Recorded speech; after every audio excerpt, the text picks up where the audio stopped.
wa azwaji wa zurriyyati al-fatihah. A'udzubillahi minasyaitonirrajim. Bismillahirrahmanirrahim. Maliki yaumiddin. Iyyaka na'budu wa iyyaka nasta'in. Ihdinas siratal mustaqim. Shiratal ladzina an'amta 'alaihim ghairil maghdubi 'alaihim waladdallin.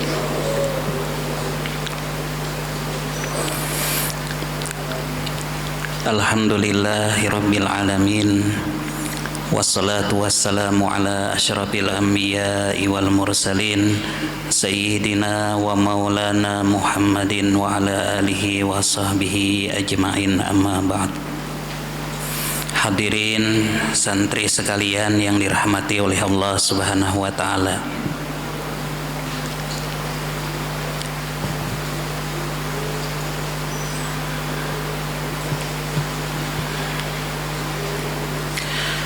Malam ini kita akan membahas tentang kesucian silsilah keturunan baginda Nabi Muhammad sallallahu alaihi wasallam.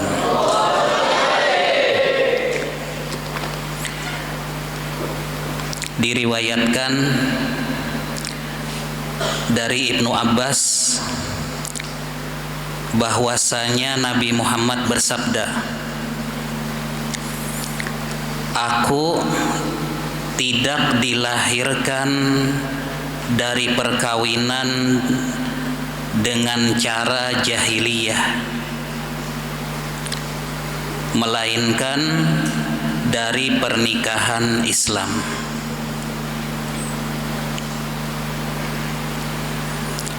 Kemudian lagi Hisam bin Muhammad Al-Kalbi meriwayatkan, Sidin ini meneliti,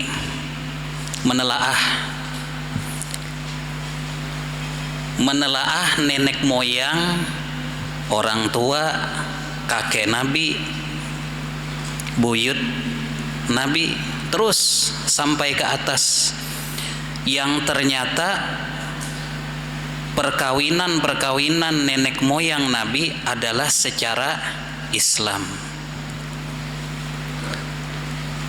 bukan secara jahiliyah. Jadi sesuatu yang kita harus yakini, sesuatu yang kita harus imani, bahwasanya keturunan Nabi Muhammad pernikahannya, nenek moyangnya pernikahannya yaitu secara Islam, walaupun masanya masa jahiliyah. Ada riwayat dari Siti Aisyah. Siti Aisyah ini meriwayatkan bahwasanya pernikahan jahiliyah itu ada 4 macam. Yang pertama, pernikahan jahiliyah itu yang terjadi adalah seperti orang Islam, yaitu apa? Seorang laki-laki datang kepada orang tuanya perempuan lalu melamar, lalu dikawinkan oleh orang tua perempuan. Itu sudah di zaman jahiliyah sudah ada itu pernikahan seperti itu, sama dengan syariat Islam. Oleh karena itu jar Nabi, tidaklah aku dilahirkan dari perkawinan jahiliyah, tapi secara Islam. Maksudnya sama dengan syariat Islam. Jadi mungkin kita ada pertanyaan, bagaimana pernikahan orang tua Nabi, kakek Nabi? Pertanyaan, sedangkan Islam belum ada. Oh, ternyata perkawinan secara Islam sudah ada, sama dengan syariat Islam. Jadi sekali lagi yang perlu kita yakini bahwasanya, yang perlu kita imani bahwasanya nenek moyang Nabi pernikahannya secara Islam, makanya suci terus. Jadi yang pertama, pernikahan jahiliyah itu ada yang seperti Islam. Terus yang kedua, pernikahan jahiliyah itu ada yang namanya al-istibda. Istibda ini seorang laki-laki atau ayahnya atau suaminya menyuruh istrinya atau anaknya mendatangi laki-laki terhormat. Disuruh mendatangi tanpa perkawinan. Lalu kalaunya hamil baru dikawini. Ini jahiliyah, tidak sama dengan syariat Islam. Disuruh anaknya, wahai anakku perempuan, datangi itu nah raja anu, pangeran anu. Apabila hamil baru dikawini. Ini sistem jahiliyah, namanya istibda. Dan itu terjadi di zaman jahiliyah. Kemudian lagi di zaman jahiliyah ada lagi perkawinan itu sistemnya seorang perempuan dia bergaul dengan sekitar 10 laki-laki.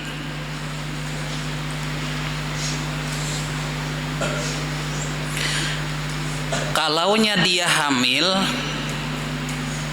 nanti dia menentukan siapa yang dianggapnya yang membuahi orang tua daripada anaknya, baru dikawini. Itu pernikahan jahiliyah. Ada lagi sistemnya di zaman jahiliyah itu pernikahannya seorang perempuan dia memasang bendera di luar rumahnya. Siapapun laki-laki yang ingin masuk silahkan. Nanti kalaunya hamil dia akan memanggil dukun atau dokter. Dokter inilah nanti yang menentukan orang tuanya, baru kawin. Ini perkawinan, sistem perkawinan jahiliyah.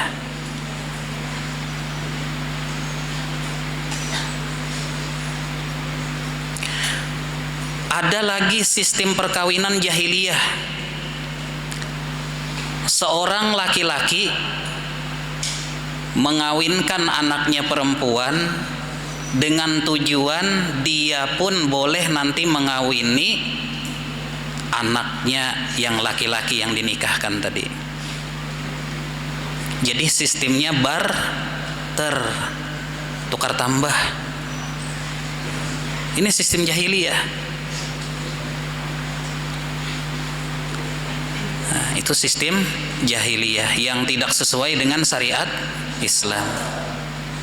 Kalau Islam tadi seorang laki-laki datang dengan orang tuanya, mendatangi orang tua perempuan, lalu melamar, disetujui, lalu dinikahkan. Kita lihat zaman sekarang.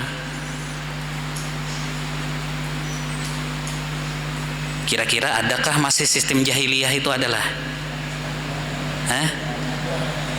Nah, jadi kita perlu yakini bahwasanya keturunan nenek moyang baginda Nabi Muhammad SAW, beliau itu lahir dari rahim, dari pernikahan yang secara Islam. Karena Nabi sendiri berkata. Makanya ada seorang ulama, beliau mempelajari sejarah tentang nenek moyang Nabi. Ternyata memang keturunan nenek moyang Nabi Muhammad itu adalah keturunan yang suci-suci. Pernikahannya resmi secara Islam. Itu kita harus yakini.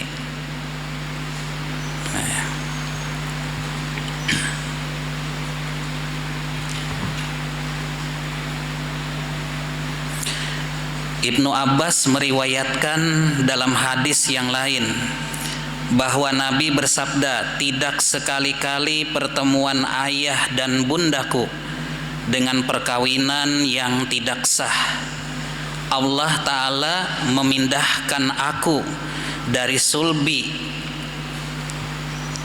dari rahim ke rahim yang suci, bersih, terpelihara, dan tidak ada suku yang terpecah menjadi dua, melainkan aku berada di tempat yang terbaik di antara keduanya.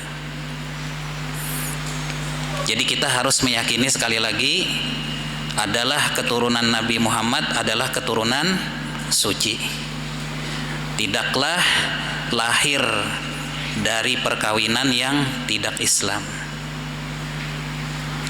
Berbeda dengan adat-adat orang luar negeri, orang-orang barat. Entah masuk kategori yang jahiliyah yang mana mereka itu.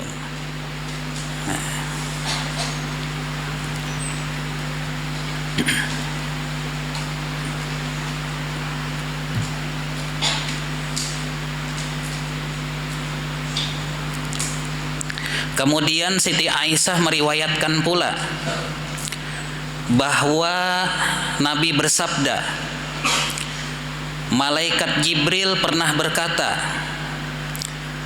aku telah membolak-balikan bumi ini dari barat hingga timur, maka tidak aku jumpai seorang pun yang lebih utama dari Nabi Muhammad SAW.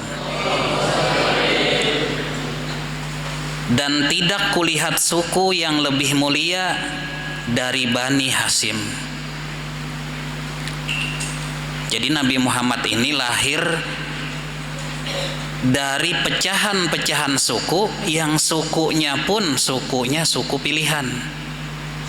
Kalau kita di Indonesia ini ada Jawa, ada Sumatera, ada Bugis, ada Pasir, ada Banjar, banyak suku. Tapi Nabi Muhammad dilahirkan di dalam suku yang paling mulia, pilihan, yaitu Bani Hasyim.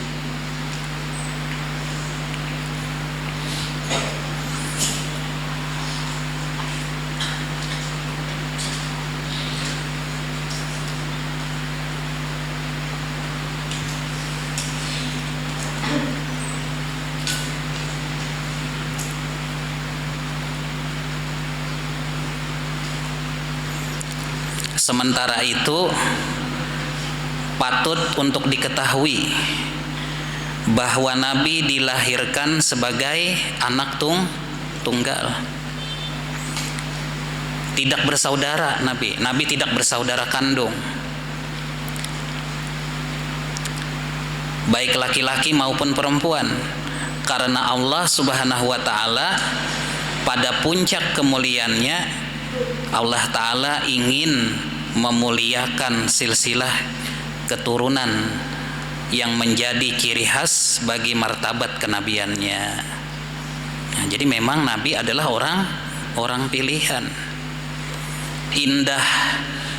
Indah wajahnya, ujar kita itu apa? Ganteng. Nabi itu ganteng karena pilihan. Nabi itu indah dilihat, nyaman dilihat, hampir-hampir tidak ada kekurangannya. Kalau kita ada kekurangannya, yalah. Ada orangnya ganteng tapi agak pendek tubuhnya, yalah. Ada orangnya bagus badannya, tapi kulitnya kurang bercahaya, ada kan? Nah, kita ada kekurangan, ada sisi kelebihan, ada sisi kekurangan. Nah, tapi berbeda dengan baginda Muhammad, beliau diciptakan oleh Allah Ta'ala sepaling sempurna bentuk, sepaling sempurna akhlak dan bentuk.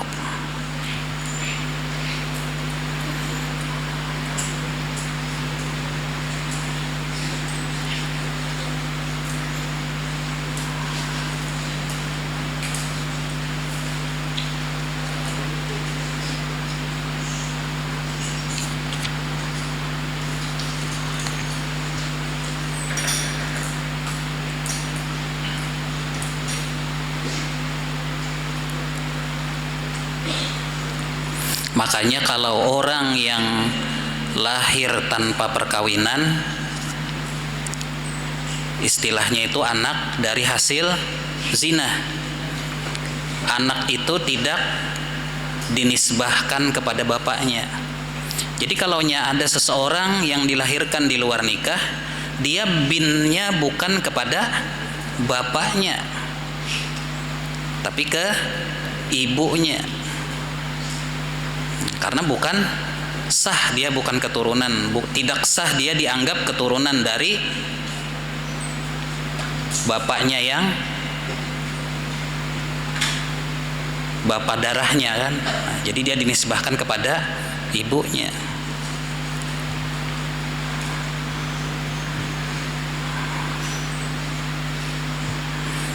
Ada satu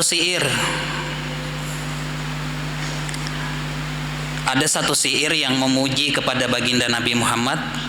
Allah Ta'ala memelihara nenek moyangnya demi keturunan Nabi Muhammad dan nama baiknya. Mereka terhindar dari segala noda akibat perkawinan yang tercela sejak Nabi Adam sampai kepada bundanya Nabi Muhammad SAW. Jadi kalaunya dari Nabi Adam silsilahnya terus yang arahnya kepada Nabi Muhammad, semuanya dalam perkawinan Islam. Nah, jadi sekali lagi, kalau ada pertanyaan bagaimana sistem perkawinan nenek moyang Nabi, padahal Islam belum ada, nah maka jawabannya adalah setiap keturunan nenek moyang daripada Nabi Muhammad semuanya melakukan pernikahan secara Islam, sama dengan Islam. Nah, itu sehingga keturunan Nabi adalah keturunan yang suci.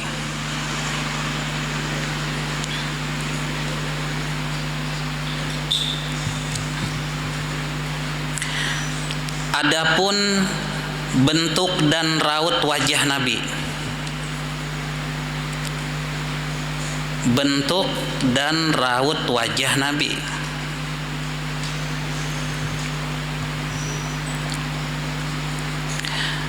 Nabi Muhammad telah disempurnakan secara lahir dan batinnya, kemudian dipilih sebagai kekasih oleh Allah Ta'ala. Tak seorang pun dapat menyamai keindahannya. Keindahannya itu tunggal dan tidak ada samanya.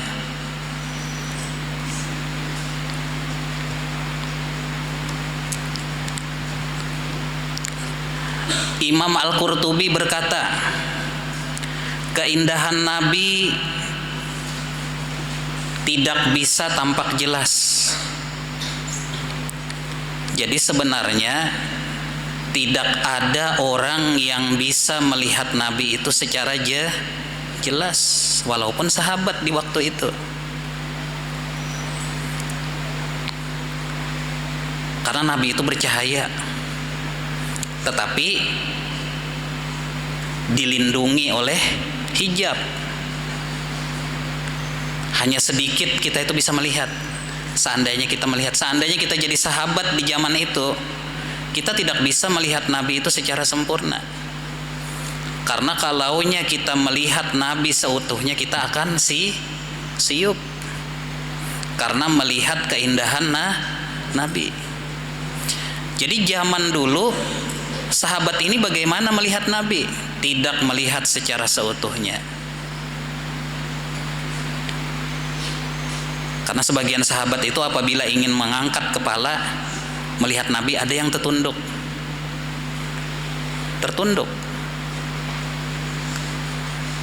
Tidak bisa melihat Nabi seutuhnya.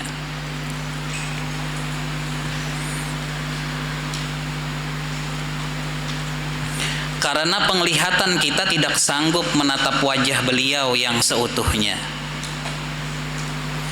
Jadi kalau ada orang mengaku melihat Nabi, bisa saja tetapi tidak seutuhnya.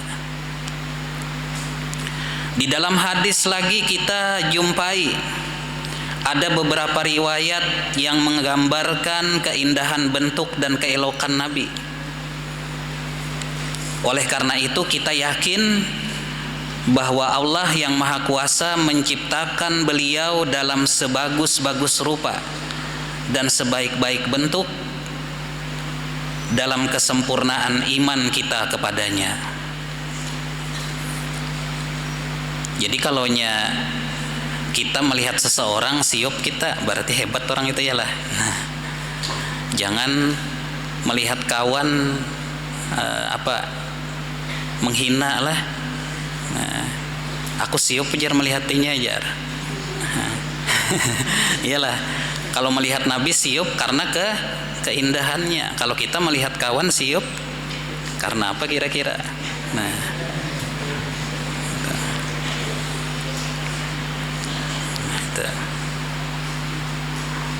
karena Nabi Muhammad lebih indah daripada Nabi Yusuf. Nabi Yusuf aja terpotong tangannya lah. Nah, yang melihat Nabi Yusuf perempuan terpotong tangannya tanpa sadar. Nabi Muhammad lebih daripada itu. Tetapi setiap orang yang melihat Nabi Muhammad dia tidak seutuhnya. Entah apa, ada yang melihat Nabi itu seperti cahaya sehingga silau, tertunduk. Nah, jadi kita kadang-kala melihat Nabi itu secara seutuhnya. Allahu a'lam.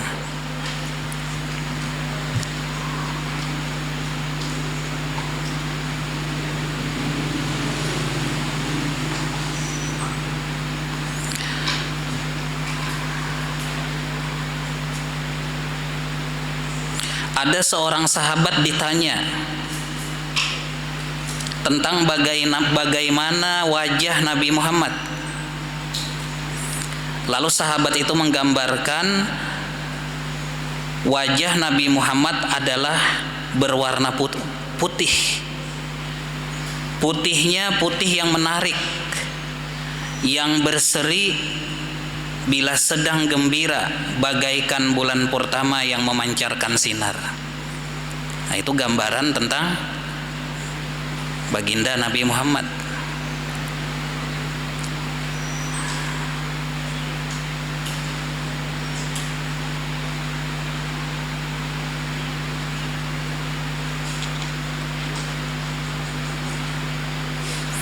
Ada lagi sahabat yang menggambarkan bentuk dan rupa Nabi, yaitu wajah beliau bulat laksana matahari atau bulan purnama. Ini kesempurnaannya lah. Nah, kesempurnaannya. Kemudian lagi ada sahabat lagi yang mengatakan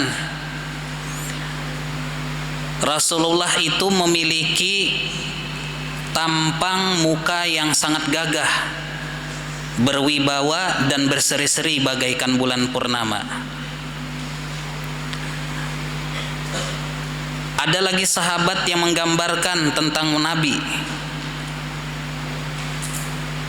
Aku memandang wajah Nabi lalu melihat ke arah bulan, maka bagiku beliau jauh lebih indah dari bulan yang sedang memancarkan cahaya. Jadi intinya semua sahabat memuji akan kegagahan, yalah. Nah, keindahan Nabi Muhammad SAW indah. Intinya kita harus meyakini bahwasanya adalah Nabi manusia yang paling sempurna. Nah, cukuplah sampai di situ yang dapat disampaikan. Mudah-mudahan Allah Subhanahu wa taala menguatkan kita menuntut ilmu.